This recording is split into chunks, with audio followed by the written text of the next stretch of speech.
Hello everyone, मैं हूं शतांशु सौरभ और आप सब लोगों का स्वागत है टेस्ट कोच बाय एस शांत प्लेटफॉर्म पर। जैसा कि आपने थंबनेल में देखा ही होगा कि आज के सेशन में हम ये देखने वाले हैं कि सीयूईटी के पहले पेपर में जो 2022 में किया गया था एनटीए के द्वारा, उस पेपर में डिफिकल्टी लेवल कैसा था पेपर का। क्या आज अगर आप वो पेपर फेस कर रहे होते, क्या आपका स्कोर 100% बन सकता था? किस तरह की परेशानियां या दिक्कतों का सामना किया होगा उन कैंडिडेट्स ने, और क्या आज के दौर में यानी कि 2025 में खड़े होके अगर हम 3 साल पहले first ever CUET conducted by NTA को इवैल्यूएट करें तो वो क्या है? तो आज इंपॉर्टेंट भी है आप लोगों को की स्ट्रैटेजी, पेपर बनाने के तरीके को समझने के लिए भी, और ये भी जरूरी है कि आपकी तैयारी आज इस मोमेंट पर कहां पर खड़ी है ये भी चेक करेंगे। तो चलिए सेशन को शुरू करते हैं, लेकिन आगे बढ़ने से पहले बहुत जरूरी इंफॉर्मेशन आप सब लोगों के लिए। आप लोग हमें फॉलो कर सकते हैं on our Telegram group. Telegram group का नाम आपके सामने स्क्रीन पर है। आपको कुछ नहीं करना है, जस्ट टेलीग्राम ऐप को ओपन करना है, इस ग्रुप को सर्च करना है, और सिंस ये ओपन ग्रुप है तो आपको किसी भी इन्विटेशन के लिंक की रिक्वायरमेंट नहीं है, आप डायरेक्टली ज्वाइन कर सकते हो। क्यों ज्वाइन करना है? बिकॉज यहां पर आप लोगों के कंप्लीट पेपर्स के पीडीएफ मिल जाएंगे, कंटेंट के रेगुलर पीडीएफ्स जो अलग अलग सब्जेक्ट्स के आपको दिए जाते हैं चैनल पर, वो सारे कंप्लीट पीडीएफ्स या स्टडी मटेरियल आपको यहाँ पर मिल जाएंगे, वो भी free of cost without paying anything. और जितने भी लेटेस्ट अपडेट होंगे रिगार्डिंग योर एग्जामिनेशन और any changes in the examination वो भी आपको यहाँ पर मिल जाएंगे। लाइव सेशन के लिंक भी मिल जाएंगे। अगर आप गलती से कोई सेशन मिस करते हो तो भी आप इस ग्रुप में अगर एसोसिएटेड हो तो आपको पता चल जाएगा। You will not miss any update और anything related to your preparation. Now moving on, जैसा कि आपको पता है कि आज का एजेंडा क्या है। आज हम देखेंगे कि जो सीयूईटी का पहला पेपर था उसमें रीजनिंग का लेवल क्या था। तो आगे बढ़ने से पहले मैं एक छोटा सा ओवरव्यू दे देता हूं जो कि आप through out this session feel भी करोगे। एनटीए ने जब ये पहली बार कंडक्ट किया था तो वो थोड़े से लिबरल थे ऑन द अपीयरिंग कैंडिडेट्स। कहने का मतलब यह है कि पेपर का लेवल, आज तक 3 सीयूईटी एग्जामिनेशन कंडक्ट किए गए, इन तीनों एग्जामिनेशन में सबसे आसान पेपर आपको 2022 का देखने को मिला। मैं रीजनिंग के पॉइंट ऑफ व्यू से बात कर रहा हूं, और अभी हम देखेंगे कि मैं ये क्यों बोल रहा हूं। और ये एक ऐसा पेपर था जिसमें अगर आपने ठीक ठाक ढंग से तैयारी की हो तो आप आराम से 100% स्कोर कर सकते थे, वो भी 10 मिनट में, हार्डली 10 मिनट्स। क्योंकि जब आप पेपर अटेम्प्ट करते हो तो you don't have to explain this to anyone.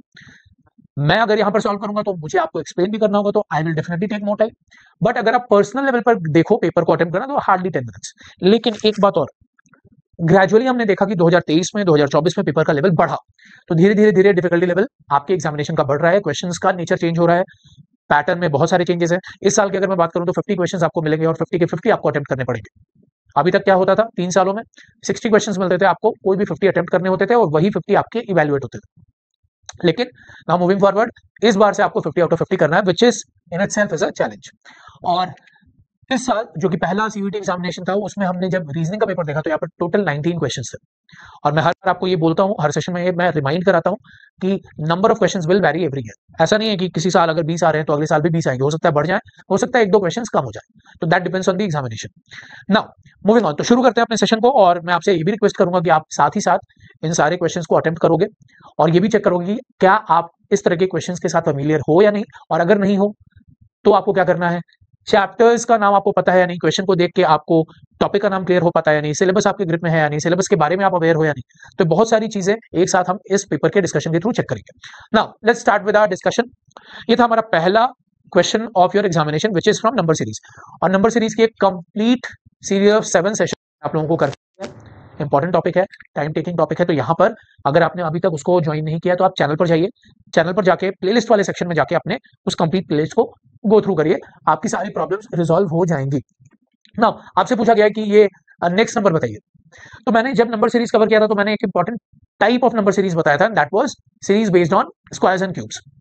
और मैंने आपको ये भी 1 से लेकर 30 तक का स्क्वायर मिनिमम और 1 से लेकर 20 तक का क्यूब मिनिमम हर एक कैंडिडेट को याद होना चाहिए, क्योंकि अगर आपको ये चीजें याद होंगी तो नंबर्स को देख के आप फेमिलियरिटी शो कर पाओगे, जो कि मैं यहां पर करने वाला हूं। देखो, अगर ये स्पेशल नंबर्स आपको नहीं दिख रहे हैं तो दैट इज योर फॉल्ट। अगर मैं 2, 9, 28 एंड 65 की बात करूं तो क्या ये मुझे 1 का क्यूब प्लस 1 दिख रहा है? क्या मुझे ये 2 का क्यूब प्लस 1 दिख रहा है? दिस इज अगेन 3 का cube plus 1 and this is 4 का क्यूब प्लस 1। तो क्लियर है, अगर आपको स्पेशल नंबर्स की सीरीज पता होगी, आपने प्रैक्टिस किया होगा, तो ये हार्डली 5 सेकंड का क्वेश्चन है। तो नेक्स्ट टर्म मैं क्या एक्सपेक्ट करूंगा, 5³ + 1 विच इज इक्वल टू 126। ठीक है, तो my answer is option number B. I hope आप लोगों को कोई दिक्कत नहीं हुई होगी। Let's go for the next question. ये था अल्फा न्यूमेरिक सीरीज का क्वेश्चन। अल्फा न्यूमेरिक सीरीज यानी कि अल्फाबेट, लेटर्स यानी कि अल्फाबेट, डिजिट एंड सिंबल्स, ये 3 एलिमेंट आपको देखने को मिलते हैं और आउट ऑफ दोस 3 आपको यहाँ पर 2 एलिमेंट दिख रहे हैं, लेटर एंड नंबर्स। अब आपको मिसिंग टर्म यहाँ पर ढूंढना है। तो अगर मैं लेटर्स की बात करूं तो ए जिसका रैंक होता है 1, सी जिसका रैंक होता है 3, ई का रैंक 5, जी का रैंक 7। अगर मैं लेटर सीरीज में इन लेटर्स की रैंक के बारे में बात करूं तो 1 3 5 7, तो कोई भी बता देगा कि यहाँ पर अगला letter 9th letter of the series होना चाहिए which is equal to I. ठीक है, 1 3 5 7 9। अब अगर आप बात करोगे कि सर लेटर्स में क्या लॉजिक है, सॉरी डिजिट्स में क्या लॉजिक है, तो 2 + 3 5, 5 + 3 8, 8 + 3 11, तो 11 + 3 यहां पर मैं क्या देखूंगा 14। तो आई एन 14 बहुत इजी। और जैसा कि मैंने आपको सेशन की शुरुआत में कहा था, this was the most easy या कह सकते हो इजीएस्ट ऑफ देम ऑल। पिछले 3 सालों में जो भी सीयूईटी ने पेपर कंडक्ट कराए from AR point of view, ये सबसे आसान पेपर था और आपको दिखाई दे भी रहा होगा। नेक्स्ट, अब सिटिंग अरेंजमेंट जो कि एक बहुत इंपॉर्टेंट टॉपिक है, छोटा सा क्वेश्चन आया था, लेकिन मैं आपको ये बता दूं कि इससे रिलेटेड एक और क्वेश्चन था। This was a set of 2 questions. तो एक छोटा सा सिंपल सा बेसिक सा क्वेश्चन था। 5 लोगों को एक रो में बैठाना है और आपने बोला है A is between B and D. अब जब भी आपसे ये बोला जाएगा A is between B and D, तो बिटवीन वर्ड क्या मतलब होता है कि 2 सिचुएशन बन सकती है। A is between B and D का मतलब बी को मैं इधर रखूं, डी को मैं इधर रखूं, ए बीच में है बी और डी के। दूसरी सिचुएशन बन सकती है कि ए अगर यहां पर मैं बीच में रखता हूं तो डी इधर आ जाए, डी इधर आ जाए। ठीक, तो A is between B and D में 2 सिचुएशन बनेगी और ये वर्ड बहुत इंपॉर्टेंट होता है, always keep that in mind. जब मैं सेटिंग अरेंजमेंट को सेपरेटली डिस्कस करूंगा तो मैं बहुत सारे इंपॉर्टेंट कीवर्ड्स आपको बताऊंगा जहां पर लोगों से जनरली मिस्टेक्स होती हैं और उनका अगर कॉन्सेप्ट क्लियर नहीं होगा तो you will face difficulty and face problem in your examination as well. और धीरे धीरे धीरे डिफिकल्टी लेवल बढ़ रहा है, तो इतने इजी क्वेश्चंस की उम्मीद मत करना इन 2025। अब तो A is between B and D, उसके बाद आपसे बोला गया E is not sitting at the start of the row. तो चलो स्टार्ट एंड एंड को पहले ही डिसाइड कर लेते हैं कि this is our starting point, यानी इधर से हम स्टार्ट मान लेंगे इस साइड को और इसको हम एंड मान लेंगे दिस साइड।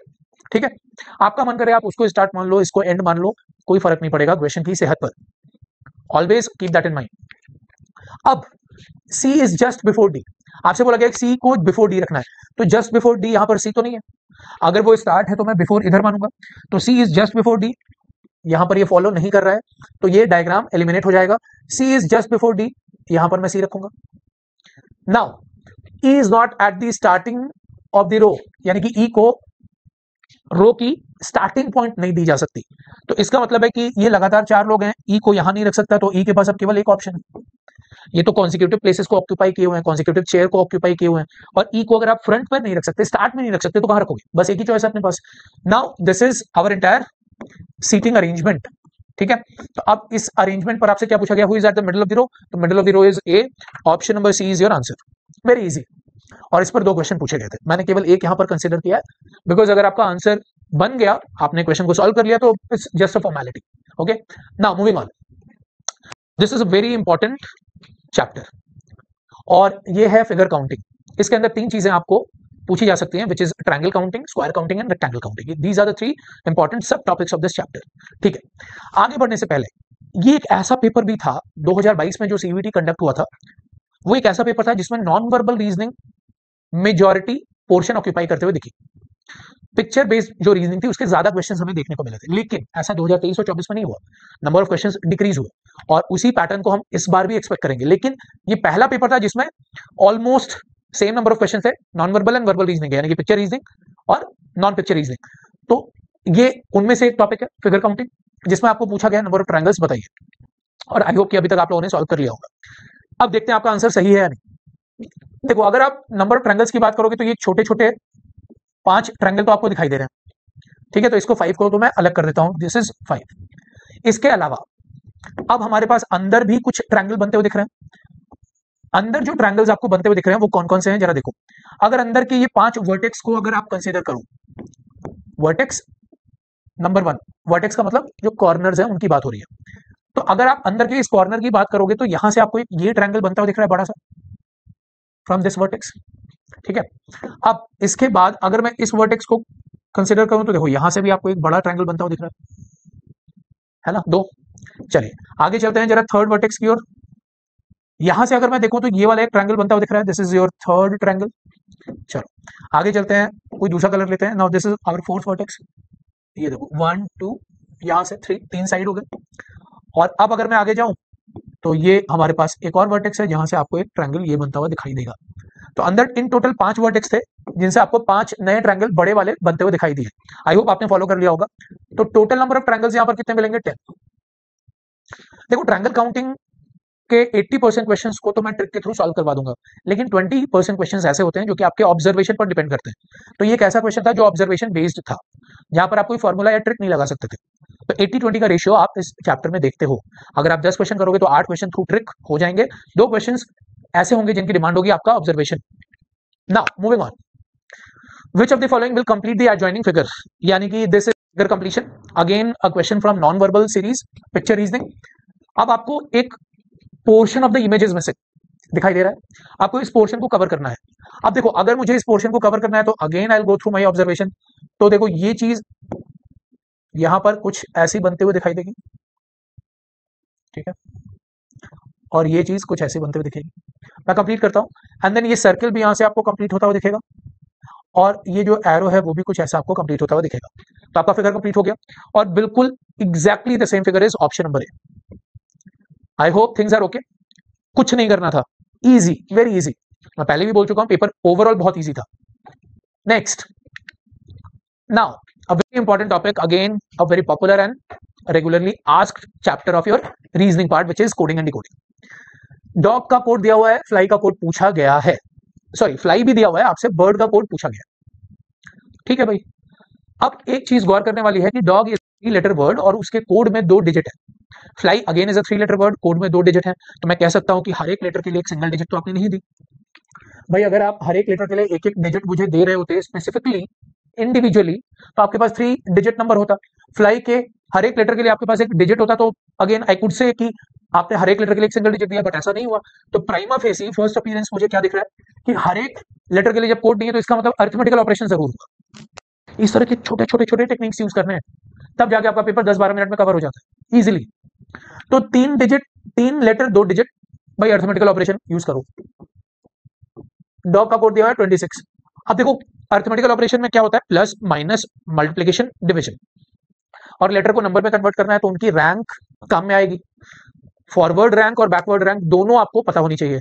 अभी याद नहीं है अगर आप बिगिनर हो तो, लेकिन जब हम लोग regularly topic by topic discussion आगे शुरू करेंगे तो मैं आपको हर एक चीज बिल्कुल डिटेल में याद भी करवाऊंगा। तो डॉग आप फॉलो करिए मुझे, अगर आपको याद नहीं है तो dog, D is 4th letter, O is 15th letter and G is 7th letter. तो पहला ट्राई में क्या करूंगा कि ए टू जेड जब मैं लेटर सीरीज को लिखता हूं तो हर एक लेटर की रैंक जो भी होगी उसको यूज कर रहा हूं। ए से लेके जेड तक लेटर लिखोगे तो डी 4थे नंबर पर, ओ 15th नंबर पर और जी 7th नंबर पर आता है। मुझे याद है, थोड़े दिनों में आपको भी याद हो जाएगा। अब यहां पर अगर इनको सम करते हैं तो क्या ये सम 26 आता है? मैंने hit and trial method use किया, पहले एडिशन, तो 19 + 7 26। मैं सुकून में हूं, मैंने लॉजिक क्रैक कर लिया।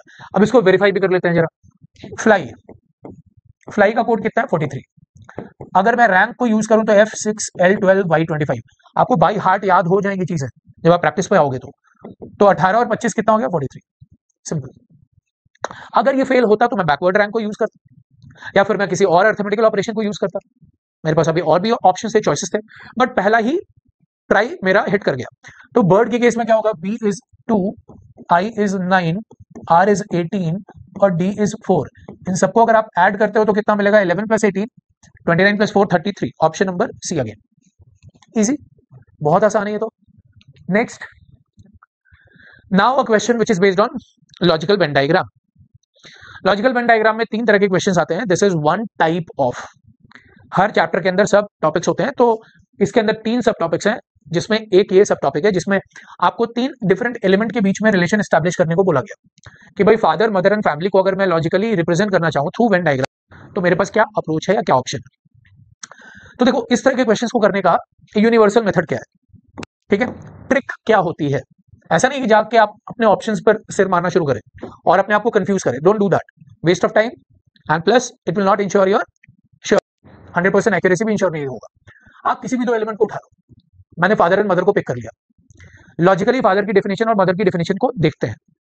जेंडर वाइज दोनों डिफरेंट जेंडर हैं, masculine gender and feminine gender, male female, और डेफिनेशन वाइज भी इनकी डेफिनेशन अलग है। वो अलग बात है कि they are couple, married couple, वो अलग बात है, बट जेंडर वाइज और definition wise they are separate entities. तो अगर ये सर्कल फादर को रिप्रेजेंट कर रहा है तो ये मदर को। ऐसा मत करना कि आप इन दोनों को इंटरसेक्ट कर दो, क्या तो कि सर है तो ये पेरेंट। बहुत सारे लोग ऐसी गलती करेंगे, वो बोलेंगे कि सर ये दोनों सर्कल इंटरसेक्ट हो रहे हैं और ये वाला जो एरिया है ना वो पेरेंट को रिप्रेजेंट कर रहा है तो दोनों पेरेंट्स गार्जियन। तो सर क्यों नहीं? तो भाई यही वाला एरिया गार्जियन है क्या? अगर मैं फादर और मदर को इससे रिप्रेजेंट कर रहा हूं तो क्या यही वाले जो फादर मदर गार्जियन है ये वाला नहीं है क्या? गलती है, गड़बड़ है। और दूसरी बात, अगर कोई पर्सन फादर है तो मदर कैसे हो सकता है? जेंडर का सवाल है भाई, है ना? तो आपको लॉजिकल डेफिनेशन के थ्रू चलना पड़ेगा, आपको इमोशनल एंगल नहीं देखना है, ठीक है? तो फादर और मदर दोनों सेपरेट हो गए। अब मैं इंट्रोड्यूस करूंगा थर्ड एलिमेंट को, विच इज फैमिली। अब अगर मैं फैमिली की बात करता हूं तो father and mother both are the part of family. Family को एक यूनिवर्सल सेट मान सकते हैं भाई। फैमिली के अंदर बहुत सारे अलग अलग लोग होते हैं, अलग अलग रिलेशंस होते हैं, father mother is one of them. बाकी के रिलेशंस के लिए स्पेस है, but this is going to be your family. तो हमारा आंसर यहां पर क्या हो जाएगा? Option number D, simple. Next, now this is quantitative reasoning का एक chapter which is age related problems. बहुत सारे लोग कंफ्यूज होते हैं कि सर ये मैथ्स का पोर्शन है, ये रीजनिंग में कैसे आ गया?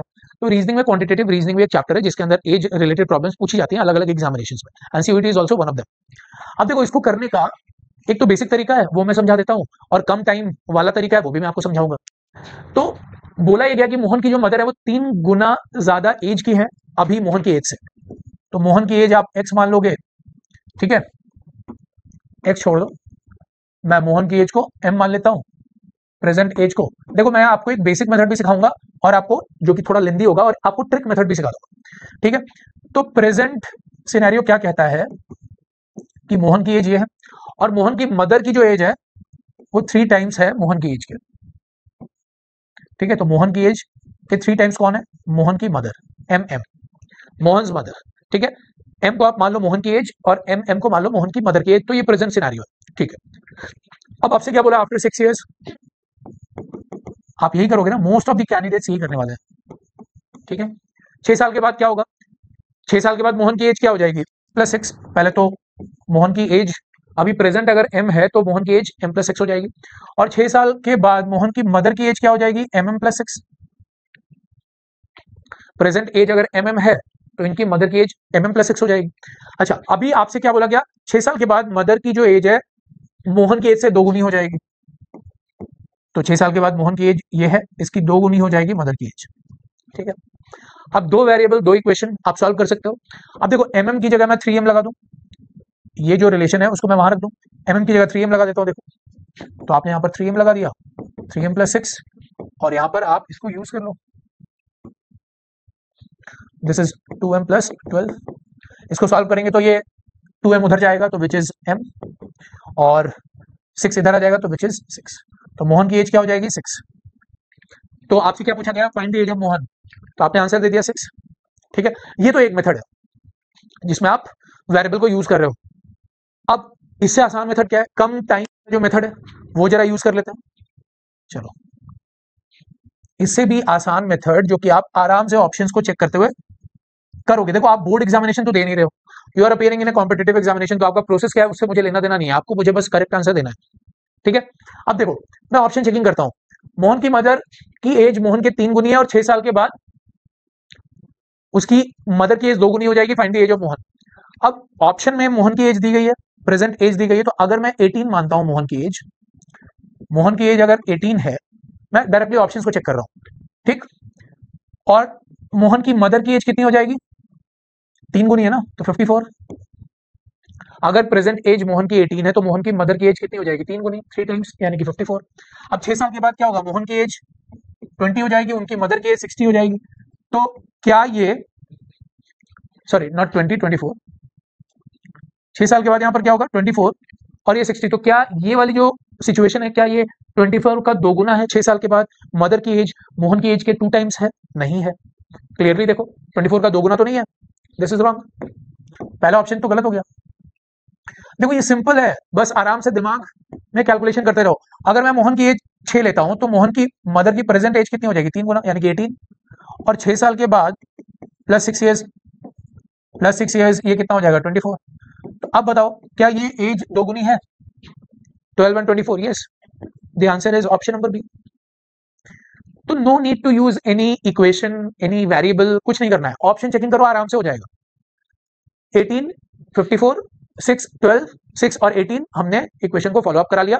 जहां कहीं भी आपकी चीजें सेटिस्फाई होती हुई दिख रही है, दैट इज योर आंसर। चलिए next, now this is a question based from या based on order and ranking. आपको बोला गया 35 लोगों की रो में रमेश की पोजीशन है 24th फ्रॉम द स्टार्ट, ठीक है। दो student from the last went away, यानी कि हटा दिए गए। अब कितने बचेंगे? 33। तो what is the position of Ramesh from the end, यानी कि पीछे से रमेश की पोजीशन क्या होगी? तो देखो 35 में से दो तो पहले घटा दो। अब कितने हैं टोटल स्टूडेंट, कितने हो गए? 33। ये तो आपको क्लियरली दिख रहा है, ठीक है। अब देखो रमेश की पोजीशन बिगिनिंग से कितनी है? 24th फ्रॉम स्टार्ट, और आप रमेश की पोजीशन बतानी है फ्रॉम एंड, यही बतानी है, यही पूछा गया ना। रमेश की पोजीशन दी हुई है और बतानी है एंड से, सिंपल। तो बेसिक सा फंडा कहता है अगर एक पर्सन की पोजीशन एक एंड से दी गई है तो उसी पर्सन की पोजीशन दूसरी एंड से मैं बता सकता हूं, अगर मुझे टोटल पता है तो। कैसे बता सकते हैं? टोटल का मतलब होता है, टोटल का फॉर्मूला होता है start plus and, start plus and minus 1, simple. तो आपकी पोजीशन स्टार्टिंग से कितनी है? 24th, एंड से मुझे निकालनी है आपकी पोजीशन -1, तो टोटल हमारे पास कितना है? 33। भाई दो लोग तो हट गए, तो आप टोटल आपके पास 33 है, तो -1 करोगे तो यहाँ 34, 24 प्लस एंड, और एंड की वैल्यू इतनी कितनी आ जाएगी? 34 माइनस 24 यानी कि 10th। तो एंड से इनकी पोजीशन कितनी है? 10th, simple. तो ये अगर आपको याद है, ये तरीका अगर आपको पता है, इजी, हार्डली 15 सेकंड, 15 सेकंड का क्वेश्चन है ये। क्वेश्चन पढ़ो, ये दिमाग में लगाओ, डन। 35 में से दो गए 33, स्टार्ट से पोजीशन 24, तो एंड से कितनी होगी? Next, again a question from non verbal reasoning and the chapter is figure based analogy. अब देखो फिगर बेस्ड एनालॉजी, एनालॉजी में क्या होता है कि इन दोनों फिगर में जो भी रिलेशन आपको दिखाई दे रहा है, सिमिलर रिलेशन मुझे यहां पर स्टैब्लिश करना है। अब इन दोनों रिलेशन में, इन दोनों फिगर में जो भी रिलेशन है, अब क्या रिलेशन है वो मुझे ऑब्जर्व करके देखना पड़ेगा। अगर आप इस फिगर को देखो तो यहां पर एक एरो है जो कि लेफ्ट साइड में है और अपवर्ड फेसिंग है, और इधर फिगर में एक एरो है जो कि राइट साइड में है, अगेन अपवर्ड फेसिंग है। तो लेफ्ट वाला एरो यहां पर आके राइट में चला गया, और ऊपर एक हॉरिजॉन्टल लाइन आपको दिख रही है, वो इस फिगर में आके नीचे चली गई, टॉप से बॉटम में आ गई, ठीक है। तो लेफ्ट वाला राइट में गया, टॉप वाला बॉटम में आ गया। तो अब मैं क्या करूंगा, यहां पर ये जो आपको एरो ऊपर दिख रहा है उसको नीचे कर दूंगा। भाई राइट फेसिंग एरो है, टॉप है तो मैं बॉटम कर दूंगा, और ये जो सिंगल लाइन है वर्टिकल वो लेफ्ट साइड में है, तो इसको मैं राइट में लगा दूंगा। आई होप ये बात समझ में आ रही है। अब देखो ये बीच में सर्कल है, हॉलो सर्कल है, और यहां पर वो शेडेड है, हॉलो सर्कल शेडेड में कन्वर्ट हो गया, तो यहां पर हॉलो स्क्वायर किस में कन्वर्ट हो जाएगा? शेडेड में, ठीक है। ऐसा कौन सा फिगर मुझे यहां पर दिखाई दे रहा है, बताना जरा। This is option number A, done, simple, very easy. बहुत अच्छे अच्छे क्वेश्चंस बनते हैं, और 2023 टू 2024 के पेपर में बहुत अच्छे अच्छे क्वेश्चंस थे फिगर बेस्ड एनालॉजी के या नॉन वर्बल रीजनिंग के। मैंने पहले ही बोला है कि दिस वाज द इजीएस्ट, आपको कंफर्टेबल करने के लिए। कहते हैं ना जब बकरे को हलाल करना होता है तो उसको माला पहनाई जाती है, तो वो पहला पेपर था, आपको माला पहनाई गई थी। बहुत सारे स्टूडेंट्स को ये फील कराया गया था नहीं पेपर तो इजी होगा, इजी होगा, बट गोइंग फॉरवर्ड 23-24 में पेपर को डिफिकल्ट बनाया गया, चैलेंजिंग बनाया, एंड दैट इज वाई की स्कोर कम आए इवेंचुअली। जैसे हम ग्रेजुअली बढ़े आगे पेपर्स में तो स्कोर लोगों के कम हुए। अब जरा यहाँ पर देखते हैं, ये सिंपल एनालॉजी है, वो फिगर बेस्ड एनालॉजी थी, ये सिंपल एनालॉजी है। इसमें क्या करना है, जो रिलेशन आपको सैमसंग और मोबाइल के बीच में दिख रहा है, सिमिलर रिलेशन आपको यहाँ पर स्टैब्लिश करना है। तो सैमसंग और मोबाइल, तो मैं कह सकता हूँ कि सैमसंग एक कंपनी है जो कि मोबाइल मैन्युफैक्चर करती है। Samsung is a company manufacturing which is a device manufacturing other things also, but mobile is one of the instrument which they manufacture, वो बनाते हैं। एक्शन को भी एक कंपनी होना, जब सैमसंग एक कंपनी है तो एक्शन एक कंपनी है। अब देखो ये आपकी day to day life knowledge को चेक कर रहा है। अब जिनको ये नहीं पता है कि बाटा एक शू बनाने वाली क्या कंपनी है, एक्शन एक स्पोर्ट्स शू बनाने वाली कंपनी है, तो इसका कोई इलाज नहीं है।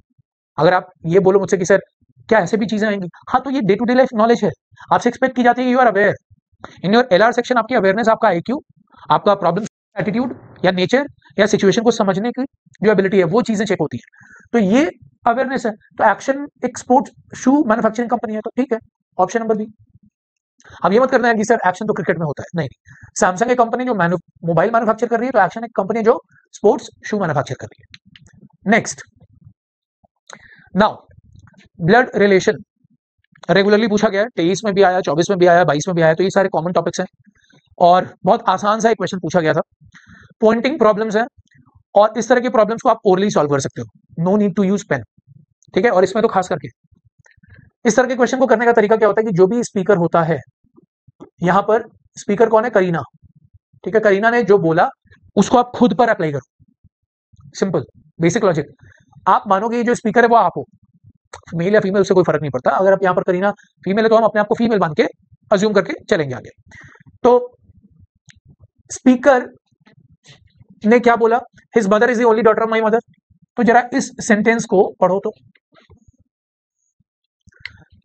Only daughter of my mother, अगर मैं करीना हूं तो यहां पर my word I will be using अपने लिए।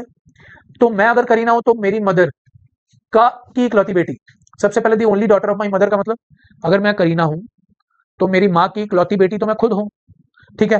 तो the only daughter of my mother का मतलब करीना। ये जितना शेडेड अंडरलाइंड पार्ट आपने ऑब्जर्व किया, इसको एनालाइज किया, तो आप करीना पर ही आ गए। अब यहां पर क्या बोला गया, हिज मदर इज करीना। ये अंडरलाइन पार्ट को इग्नोर करो क्योंकि वो तो सॉल्व कर लिया हमने करीना। तो अब हिज का मतलब वो मेल के लिए, वो बॉय के लिए या मैन के लिए यूज किया गया है। तो हिज का मतलब जो मैन है, मैन मैन की मदर कौन है, Kareena.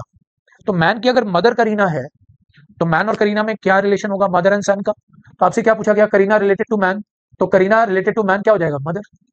The answer is mother, ठीक है। The only daughter of my mother का मतलब करीना खुद, और हिज मदर इज करीना, यानी कि मैन की मदर करीना है। तो करीना रिलेटेड टू मैन का मतलब मैन करीना को क्या बुलाएगा, मैन करीना को कॉल करेगा mother. The answer is simple, ठीक है। इस तरह के क्वेश्चंस में we don't use pen usually, जब तक कोई बहुत कॉम्प्लेक्स सिचुएशन नहीं आएगी तब तक हम पेन का इस्तेमाल नहीं करते। हम स्पीकर के पॉइंट ऑफ व्यू से देखते हैं चीजों को, या स्पीकर की जगह पर खुद की प्लेसमेंट को रख देते हैं, यानी कि आप उसकी फैमिली में हम खुद को रख देते हैं और फिर वहां पर चीजों को एनालाइज करते हैं। Now moving on, now this is figure classification, again non verbal reasoning का चैप्टर, फिगर क्लासिफिकेशन। और इसमें आपसे पूछा गया कि odd one out out, of ऑफ दीज 4 figures option number A B C D कौन सा ऑड वन आउट है। देखो बहुत बेसिक सा फंडा था, चलिए पहले आप देख लीजिए फिर मैं बताऊंगा आपसे। बहुत सारे लोग यहाँ पर नंबर को देख के कंफ्यूज हो जाएंगे, बहुत सारे स्टूडेंट्स बस को देख के कंफ्यूज हैं सर। और क्विक रिस्पॉन्स बहुत सारे लोगों का क्या था, सर सी, सर इसके अंदर 4 है, 3 है, 3 है, ये 3 फिगर है जिनमें नंबर है बट इसमें कोई भी नंबर नहीं है, तो ये सी होना चाहिए, ऑड वन आउट है। Wrong answer. अब देखो जल्दीबाजी में इस तरह की मिस्टेक्स बहुत ही कॉमन होती हैं, यहां पर आपको थोड़ा सा डिफरेंटली सोचना होगा बिकॉज वो लॉजिक नहीं था। लॉजिक ये था कि यहां पर अगर 4 साइड्स हैं तो अंदर 4 लिखा हुआ है, दिस फिगर हैज 4 साइड्स, तो आपने 4 लिख दिया, ठीक है। दिस फिगर हैज 3 साइड्स, तो आपने अंदर क्या लिख दिया, 3। और जिनको अंदर यहाँ पर कोई नंबर नहीं दिख रहा है इनको मैं बता दूं कि ये 0 है, आप इसको एक 0 की तरह से भी तो देख सकते थे। बहुत सारे लोगों ने पहली बार में देख के इसको बोला कि सर ये तो नंबर नहीं है, वाई कांट दिस बी 0, 0 भी तो हो सकता है। अब देखो यहाँ पर इस फिगर में 0 साइड्स, तो यहाँ पर आपको क्या मिल रहा है, 4 साइड्स हैं फिगर में तो 4 लिखा हुआ है, 3 साइड्स है तो अंदर 3 लिखा हुआ है, 0 साइड्स है तो 0 लिखा हुआ है। अब यहाँ पर 4 साइड्स हैं बट आपने यहाँ पर लिखा क्या अंदर, 3, which is odd one out. ये आपके नंबर ऑफ साइड्स के फॉर्मेट को कॉपी नहीं कर रहा है, यानी कि उसको एग्जैक्टली यहाँ पर रिप्रेजेंट नहीं कर रहा है। आई होप ये चीज समझ में आ गई, बहुत ही इंटरेस्टिंग क्वेश्चन था और ये एक ऐसा क्वेश्चन था जहां पर मेजॉरिटी ऑफ द स्टूडेंट्स ने गलतियां की थी, ठीक है। चलो मूविंग ऑन, अब यहां पर बात करते हैं मिसिंग फिगर्स की। मिसिंग फिगर का मतलब है कि पिक्चर बेस्ड सीरीज, आपको बोला गया कि जो अगला इमेज होगा, अगला जो फिगर होगा वो आइडेंटिफाई करिए। इनको आप 4 फिगर की सीरीज अज्यूम कर लीजिए and then 5th figure you have to identify. तो देखो अगर मैं फिगर के अंदर जाऊं तो ये डायगोनल ऐसा कुछ है, देन ये डायगोनल ऐसा है, देन यहाँ पर डायगोनल ऐसा दिख रहा है तो यहाँ पर डायगोनल ऐसा है, तो जो अगले डायगोनल होगा वो तो मैं बता सकता हूँ कि वो कुछ ऐसा होगा। तो भाई ये तो कॉमन सेंस दिख रहा है ना आपको, एक सीरीज में डायगोनल्स का जो प्लेसमेंट है, डायगोनल्स का जो मूवमेंट है कुछ ऐसा है। नेक्स्ट, अब डायगोनल्स के एडजेसेंट ये जो सर्कल है छोटे छोटे, ये शेडेड सर्कल है, ठीक है। यहां पर बिल्कुल देखो एक टॉप पर, यहां बॉटम पर, यहां पर टॉप बॉटम, अगर आप इनकी बात करेंगे तो फर्स्ट एंड थर्ड फिगर में आपको कोई ना कोई रिलेशन दिख रहा है। अगर इस डायगोनल के शेडेड सर्किल ऊपर है तो यहाँ पर नीचे, और यहाँ पर डायगोनल के नीचे गया शेडेड सर्किल तो यहाँ पर ऊपर। तो first figure and third figure similar है, तो इसी के सिमिलर मैं फिफ्थ फिगर बना सकता हूँ। इस डायगोनल के नीचे आपको यहाँ पर शेडेड सर्किल मिल रहा है तो अब मैं ऊपर करूंगा शेडेड, ठीक है, और यहाँ पर ऊपर मिल रहा है तो यहाँ पर मैं नीचे कर दूंगा शेडेड सर्किल, सिंपल, ठीक है। अब बात आती है कि प्लस, प्लस की प्लेसमेंट देखते हैं। प्लस यहाँ पर अपर लेफ्ट साइड कॉर्नर पर है, ठीक नीचे, यानी कि पूरा का पूरा मूवमेंट है, ये वन कंप्लीट साइड का मूवमेंट है, यहाँ पर आ गया अगले फिगर में। फिर वन कंप्लीट साइड का मूवमेंट है, यहाँ पर आ गया। देन वन कंप्लीट साइड का मूवमेंट है अप, तो अब मैं वन कंप्लीट साइड का मूवमेंट यहाँ पर लेके प्लस को यहाँ रखूंगा, ठीक है। प्लस यहाँ पर आया, तो ऐसा फिगर आपको कहां पर दिख रहा है? Option number A. Correct answer here is option number A, no doubt. तो अगर आप ध्यान से देखोगे तो ये भी बहुत ही इजी सीरीज थी, और अगर आप फेमिलियर हो मिसिंग फिगर की जो सीरीजेस बनती हैं उनमें कौन कौन से लॉजिक यूज होते हैं, तो आपको बहुत मुश्किल सवाल भी परेशान नहीं करेंगे और वो भी आप टाइमली कर पाओगे। This was comparatively very easy. लेकिन फिर वही बात है, आपको हर एक टॉपिक के सारे ट्रिक, टेक्निक, सब टाइप्स पता होने चाहिए, तब जाके आप 12 से 13 मिनट के अंदर आप अपने रीजनिंग के पेपर को कंप्लीट कर लोगे। Next, now distance and direction, बहुत ही बेसिक, बहुत ही इजी, इजीएस्ट क्वेश्चन था ये डिस्टेंस एंड डायरेक्शन का। Now Sumit is going towards north, after going 8 kilometre he turns left and goes 6 kilometre. ठीक है भाई, मान लेते हैं कि सुमित ने यहां से चलना शुरू किया, ये उसका स्टार्टिंग पॉइंट था, नॉर्थ डायरेक्शन में वो गया, तो उसको मूव करना पड़ा 8 kilometre. Now he turns left and goes 6, left and then 6, ठीक है। What is the distance of Sumit from the initial point? अब बात आती है सर सुमित की डिस्टेंस, इनिशियल पॉइंट, ये उसका फाइनल पॉइंट है, दिस इज फाइनल पॉइंट, ठीक है। अब कितनी डिस्टेंस है? तो जब आपसे डिस्टेंस पूछा जाए तो बाय डिफॉल्ट आपको क्या निकालना होता है? Shortest distance. ये अगर आपको नहीं पता है तो मैं आपको चैप्टर के अंदर बताऊंगा भी, बट अभी के लिए मैं ये बता दूं कि स्टार्ट टू फाइनल पॉइंट अगर आपको डिस्टेंस निकालना है तो आपको शॉर्टेस्ट डिस्टेंस निकालने को बोला गया है, विच इज दिस वन। और ये अगर आपको कैलकुलेट करना है तो हमारे पास पाइथागोरस थ्योरम है। ये आपका बेस ट्रायंगल का हाइट, तो हाइपोटेन्यूज की वैल्यू कितनी होगी? Square plus base square. तो ये अगर आप सॉल्व करोगे तो under root 100 which is equal to 10 kilometre. तो अगर आपसे बोला गया कि भाई डिस्टेंस निकालिए तो आपका आंसर यहां पर क्या होगा? Option number B. Now moving on the last few questions. अब इसमें अगर मैं बात करूं तो मिरर इमेज का क्वेश्चन है। अब देखो मिरर इमेज का जो क्वेश्चन है इसमें आपसे पूछा गया इस फिगर की इमेज बताइए। देखो मिरर इमेज के प्रॉब्लम्स को करने का शॉर्टकट तरीका क्या होता है कि आपने पेपर लिया, आपको एक रफ शीट मिलती है जहां पर आप कैलकुलेशन करते हो, अपने क्वेश्चंस को कैलकुलेट करते हो। तो उस रफ शीट में अगर आप इस इमेज को ड्रॉ कर लो और उसको टर्न कर दो, स्ट्रेट फॉरवर्ड में तरीका बता रहा हूं, बहुत डिजाइन नहीं बनानी है, आपको जो भी रफ शीट मिली है कैलकुलेशन के लिए उस रफ शीट पे इसको बनाओ। मैंने क्या इसको जल्दी से बना दिया और simply turn the page. Page को टर्न करके जो भी आपको इमेज दिखाई देगा कुछ इस तरीके से बनाना फिगर को कि उसका इम्प्रिंट बैक साइड में आपको जरूर देगा। इससे बेस्ट मेथड आपको कोई नहीं दे सकता when it comes to mirror image. बहुत सारे लोग कुछ भी बताएंगे, टाइम टेकिंग अप्रोचेस बताएंगे, मैं आपको बेस्ट सोल्यूशन बताता हूं। एक पेपर लिया, पेपर में इस इमेज को ड्रॉ किया, कुछ डार्क तरीके से ड्रॉ किया, थोड़ा सा प्रेशर लगा के ड्रॉ किया जिससे कि पीछे की साइड में उसका इम्प्रिंट आपको एटलीस्ट दिखाई दे, हल्के हाथों से नहीं, थोड़ा फोर्स यूज करते हुए। तो अगर आपने ये इमेज बना के टर्न कर दिया पेज तो पीछे साइड में देखोगे तो आपको मिरर इमेज दिखेगा। इसको वेरीफाई करने का तरीका बताता हूँ। आप एक व्हाइट शीट ले लो जो कि आप रफ शीट मिलेगी पेपर में, उसमें अपना नाम लिखो थोड़ा फोर्सफुली जिससे कि पीछे साइड उसका इम्प्रिंट दिखे। उस पेज पर नाम लिखने के बाद पेज को टर्न कर दो, टर्न करके जो भी आपको दिखेगा that is a mirror image. Simple. आप सोचो कि क्या आपको इस तरह से किसी ने सिखाया था मिरर इमेज, और अगर नहीं सिखाया था तो आज तक आप हर एक चैप्टर में बहुत लेंदी अप्रोचेस यूज करो which is not required at all. अब देखो इसका अगर मैं मिरर इमेज बनाऊं तो मैं आपको बनाकर दिखा देता हूं। ये जो लाइन होगी डायगोनल वो आपको कुछ ऐसी दिखाई देगी, और डायगोनल के ऊपर आपका ये डॉटेड है तो डायगोनल के ऊपर आपको यहाँ पर एक डॉटेड दिखेगा। जो राइट है वो लेफ्ट में आ जाता है और जो लेफ्ट है वो राइट में चला जाता है, तो ये प्लस साइन लेफ्ट से उठ के राइट में चला जाएगा। अब देखो डायगोनल के नीचे यहाँ पर एक सर्किल है जो कि हॉलो है, तो डायगोनल के नीचे आप सर्किल बनाओ हॉलो, और ये जो राइट में प्लस था ये लेफ्ट में आ जाएगा। अब ये बताइए कि यहाँ पर आपको कौन सा ऑप्शन दिख रहा है जहां पर ये इमेज दिखाई दे रही है, which is option number D. Simple. और अगर आपको इतना दिमाग नहीं लगाना है तो मैंने शॉर्टकट तरीका बताया। अभी तो जब हम लोग mirror image and water image chapter को फॉलो करेंगे, पढ़ेंगे, तो मैं बहुत यूनिक तरीके आपको बताऊंगा। Next, now comes the figure completion.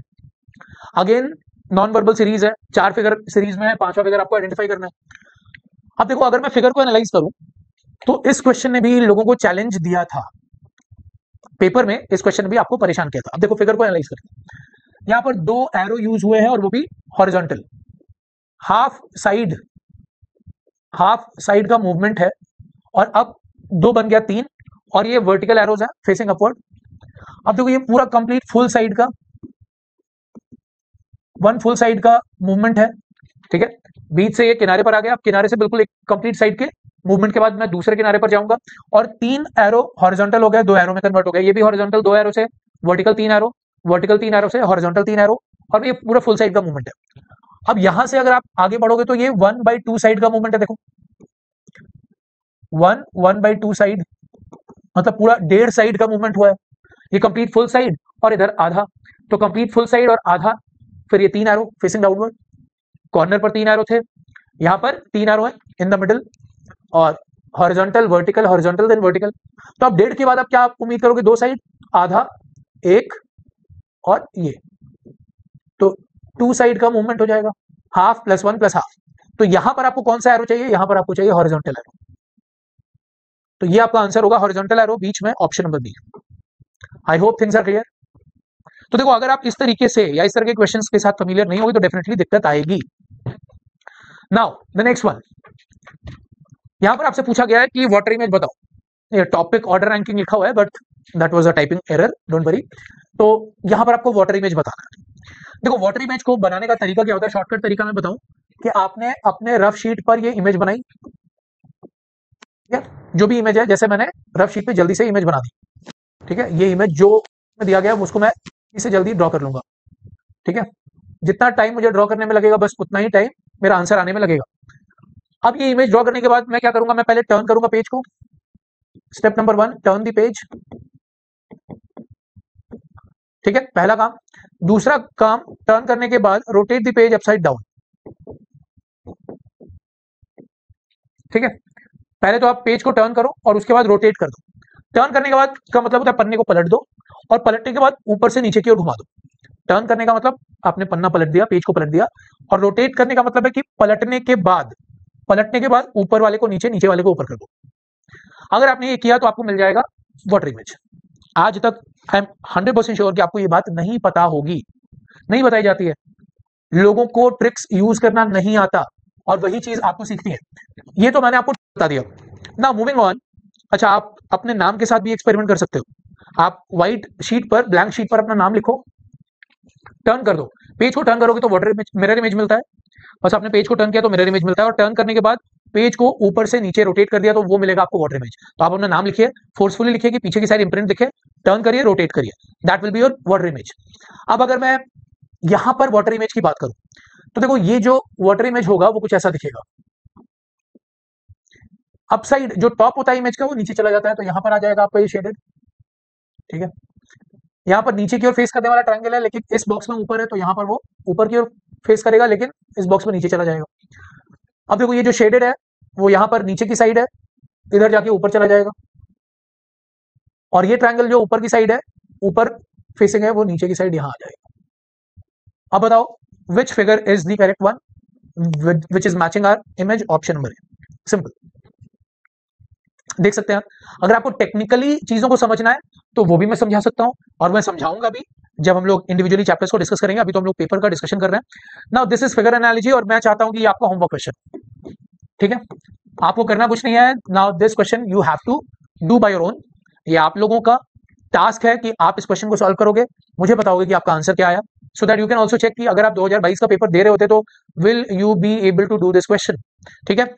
तो this brings us to the end of this discussion. और जैसा कि मैंने आपको पहले भी बोला था कि पेपर बहुत आसान था। अभी तक 3 साल में जो सीयूईटी ने क्वेश्चंस पूछे हैं एलआर में, लॉजिकल रीजनिंग में, इजीएस्ट था वो पेपर, और आपने ये महसूस भी किया होगा। अगर आपने 23 और 24 की क्वेश्चन पेपर के डिस्कशन को नहीं फॉलो किया तो आप चैनल पर जाइए, प्लेलिस्ट में जाइए, वहां पर प्लेलिस्ट में अलग से ही आपको सेशंस दिखाई दे देंगे। आप हमें फॉलो कर सकते हैं on Telegram group, this is our Telegram group और चैनल, यू कैन से। यहाँ पर आपको सारी पीडीएफ्स, सारी इन्फॉर्मेशन मिल जाएंगी। एंड अगर आप मुझे फॉलो करना चाहते हैं तो ये मेरे टेलीग्राम ग्रुप और इंस्टाग्राम का लिंक है, यहाँ पर आप मुझे फॉलो करिए। बहुत सारी इंटरेस्टिंग चीजें आपको देखने को मिलेंगी, पीडीएफ्स मिलेंगे, मिलेंगे, ट्रिक्स मिलेंगी, टेक्निक्स मिलेंगी, जो कि आपको आने वाले एग्जामिनेशन में हेल्प करेंगे। और ये क्यूआर कोड अगर आपने स्कैन नहीं किया है अभी तक, टेस्ट कोच बाय एस शांत ऐप को अगर आपने डाउनलोड नहीं किया है, whether you are Android user और आईफोन यूजर, तो इसको डेफिनेटली बिना देरी के इसको डाउनलोड करिए। Now this brings us to the end of this session, और इस तरह के बहुत सारे यूनिक एंड इंटरेस्टिंग सेशंस आपके सामने आते रहेंगे। Thank you so much for joining this session. All the best.